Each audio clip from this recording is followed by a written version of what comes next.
യുവജന സംഘടനാ രംഗത്തെ പോരാട്ടക്കരുത്തുമായാണ് CV വർഗീസ് CPIഎമ്മിന്റെ ഇടുക്കി ജില്ലാ നേതൃത്വത്തിലേക്ക് ഉയരുന്നത്. ജില്ലാ സെക്രട്ടറി CV വർഗീസിന് ഇത് രണ്ടാം ഊഴമാണ്.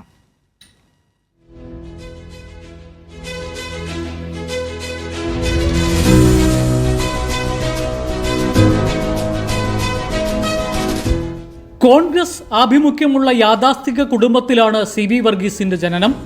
ചള്ളക്കുഴിക്കൽ വർഗീസും ഏലിയാമ്മയുമാണ് മാതാപിതാക്കൾ.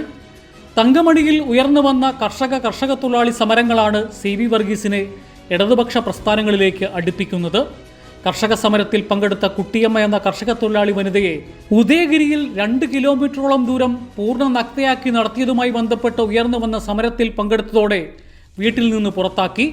പിന്നീട് 2 വർഷത്തോളം പാർട്ടി ഓഫീസിലായിരുന്നു താമസം. ആ കാലഘട്ടത്തിലാണ് DYFIയുടെ സജീവ പ്രവർത്തകനായി മാറുന്നത്. DYFI അമ്പലമേട് യൂണിറ്റ് സെക്രട്ടറിയായാണ് തുടക്കം. Kamakshi panchayat committee secretary, Idukki block president, block secretary, Idukki ജില്ലാ പ്രസിഡന്റ്, ജില്ലാ സെക്രട്ടറി, സംസ്ഥാന വൈസ് പ്രസിഡന്റ് എന്നീ നിലകളിൽ പ്രവർത്തിച്ചു. DYFI രംഗത്ത് നിന്ന് ഒഴിവായതിനു ശേഷം കർഷക സംഘം മുന്നണിയിലായി പ്രവർത്തനം. CPIഎമ്മിന്റെ ഇടുക്കി ഏരിയ സെക്രട്ടറിയായി പ്രവർത്തിച്ചു വരികയാണ്. ജില്ലാ കമ്മിറ്റിയിലും ജില്ലാ സെക്രട്ടേറിയറ്റിലും എത്തുന്നത്. കഴിഞ്ഞ സമ്മേളനത്തിലാണ് CPIഎം ഇടുക്കി ജില്ലാ സെക്രട്ടറിയായി തിരഞ്ഞെടുക്കപ്പെട്ടത്. 2 തവണ ഇടുക്കി നിയോജക മണ്ഡലത്തിൽ നിന്ന് LDF സ്ഥാനാർത്ഥിയായി മത്സരിച്ചിട്ടുണ്ട്.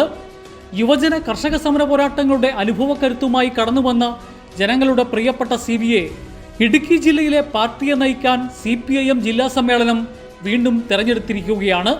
കൈരളി ന്യൂസ്, ഇടുക്കി.